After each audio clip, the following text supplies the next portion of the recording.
Hello. In this video I'm going to show you how to make this piece of 2x4 into this hinge. Stay tuned.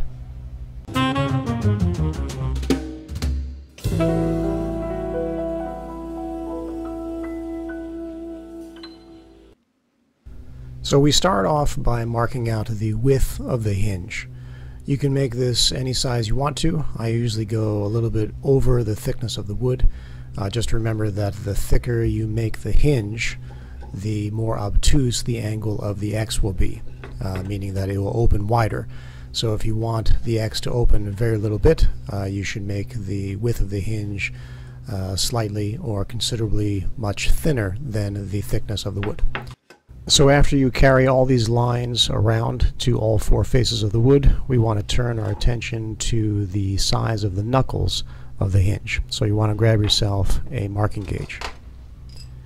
Set the marking gauge to approximately 1/3 the thickness of the piece of wood if you want 3 knuckles.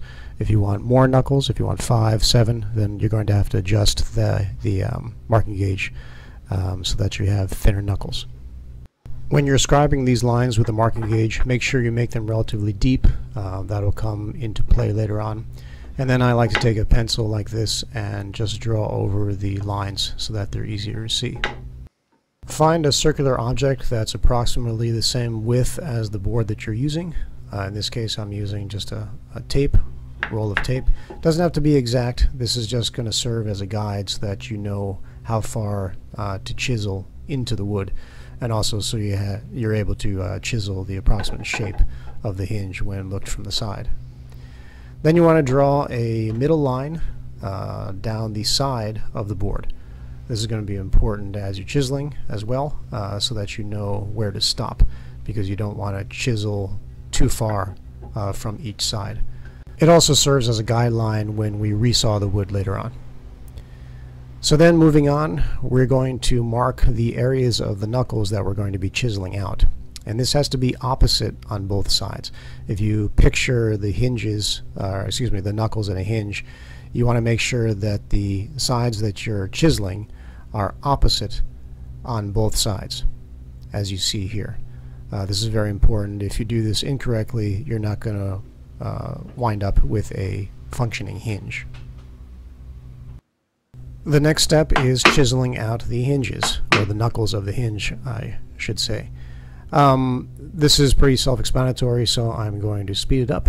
But basically you want to use your chisel and start cutting away the parts of the knuckles that you're not going to need. When you're doing this, try and envision a hinge and how it's shaped.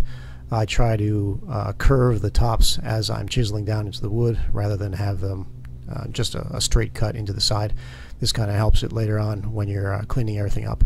But also take a look at those center lines that you drew on the side of the board as you're doing this, because you don't want to chisel down too far past those middle lines on the side of the board. Otherwise you'll cut into the knuckle on the other side and your hinge will break. So then flip it over and do the same thing, so you end up with a piece of wood that looks kind of like this. Then if you look at this piece of wood, I don't have a center line on the side. I didn't draw it yet. But you want to chisel down to the midpoint of the piece of wood, the thickness of the piece of wood, so that your hinges will break after you resaw the wood. And that'll become a little more easy to understand later when I show you what to do. Now the hard part is cutting these lines in the center of the hinge to separate the knuckles. Most people tend to use a drill and then drill 2 holes and then use some sort of hole saw and try and fit that through and cut down. But what that does is it widens the gap between the knuckles, and the way that I do it keeps this gap very, very thin, which increases the tolerance of the joint and enables it to take more load. The secret weapon I use to do this is this special Japanese saw called a azebiki nokugiri. I have a video on this. I'll put a link in the top so you can click on it to get more information. This is a small version, but this saw makes it very easy to cut through the piece of wood without making any holes, thereby keeping the kerf very thin and the distance between the knuckles minimal. So you basically just use the azebiki nokugiri from both sides. cut about halfway through, and then flip the board around and cut the other way. And then eventually you'll be able to fit the saw through the kerf just like this, and you cut up and down, and you cut the knuckles away from each other. Pretty simple, pretty self-explanatory. After that's done, I take a carving gouge to round out the hinges, round out the knuckles on the hinge rather, and make it look a little more like a hinge. And this also improves operability of the hinge so that it closes and opens a little more smoothly. And it's helpful if you have really thin chisels. I use a 1 millimeter thin chisel here so I can get in the corner and remove all that waste and that fuzz so that it operates a little more smoothly. And then it's on to the second secret weapon, my kerfing plane, or kerfing saw as some people refer to it.